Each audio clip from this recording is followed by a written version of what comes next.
As we continue to move through the winter months, it's important to remember that we're not the only ones suffering from the cold weather. Our pets are also affected. And here to talk about some of the ways to make sure your pets are safe as we continue to move through winter is Captain Jeremy Noble of the Schenectady County Society for the Prevention of Cruelty to Animals. Good morning. Morning, Tim. How you doing? We're trending mild this weekend, but it's a cold start this morning, so I'm sure a couple people maybe let their pets out the door or they couldn't keep them inside. Sure.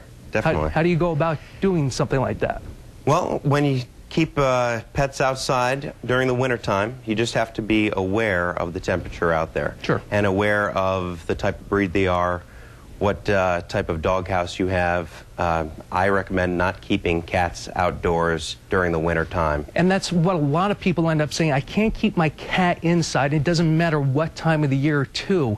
And I know you also talked about within the release, kind of alluding to what you could try to do for dogs as well in terms of trying to keep them warm in their doghouse. Certainly. Well, by law, the doghouse needs to be insulated and waterproof. So that's one step. But you can also have baseboard heating in a doghouse. You could keep hot water bottles out there. You could also bring them inside occasionally and warm them up with a hairdryer.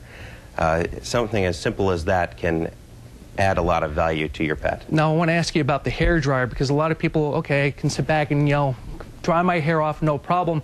Okay, I want to get my pet dry immediately as soon as they walk in the house. But sometimes a hairdryer too close is not too good. Yeah, you should always use a hairdryer at a lower setting on a pet. They may not give you the cues that they're getting burned. Yeah, and that's very key in terms of trying to distribute that hot airflow out of the dryer. Salt. It's on the roads, it's on the cars right now, and it doesn't matter if it's on the roads because eventually it gets into your driveway and then inside the house off your feet. Not good for your pets. Right. Salt chemicals and also antifreeze are toxic to animals. So you need to make sure that when pets come in from outside, you're cleaning off their paws. Sure. That also helps when it's extra cold outside and they might have some ice in their paws. That's one of their most sensitive parts of their body. And they clean them regularly. Definitely. So if they're licking up the salt and the antifreeze, they're ingesting that. And that can actually go into the summer theme as well when you're talking about fertilizers or limes on the lawn when the dogs and the kids go out to play on the lawn too. Definitely.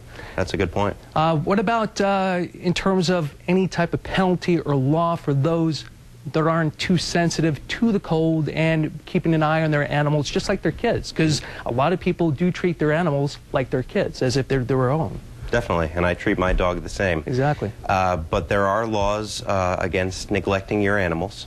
It's a misdemeanor crime in New York State, and you need to be aware that your animals are your responsibility, and you're properly taking care of them.